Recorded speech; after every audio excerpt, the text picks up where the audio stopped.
నమస్తే, welcome to Navodayam news. నేను మీ శ్రీకాంత్. నాయకురాలు స్పెషల్ ప్రోగ్రాం. తెలుగు రాజకీయాల్లో మహిళా నేతలు చాలా అరుదు. ఈ తరం మహిళా నాయకురాల్లో చెప్పుకుంటూ పోతే ముందు వరుసలో ఉంటారు కల్వకుంట్ల కవిత గారు. ఇట్లా చెప్పే కంటే కూడా కేసీఆర్ బిడ్డ అంటే అందరికీ టక్కున గుర్తుకొస్తుంది.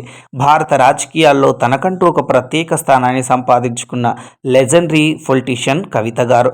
కవిత గారు తెలంగాణ ఉద్యమంలో తన వంతుగా పోరాటం చేసి, అలాగే తెలంగాణ జాగృతి అధ్యక్షురాలిగా మహిళలను జాగృతం చేశారు. తెలుగు రాజకీయాల్లో తనకంటూ ఒక ప్రత్యేక స్థానాన్ని సంపాదించుకున్న కవిత గారు ఎంపీగా పోటీ చేసి నిజామాబాద్ ప్రజల సమస్యలను తీర్చి లోక్సభలో తెలంగాణ వాణిని బలంగా వినిపించారు.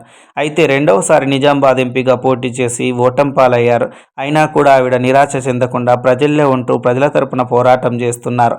బీఆర్ఎస్ పార్టీ ఆవిడకు ఎమ్మెల్సీగా అవకాశం కల్పించి సరైన గౌరవం ఇచ్చింది. ఢిల్లీ లిక్కర్ స్కామ్ నుంచి ఆవిడ బెయిల్లో ఉన్నారు.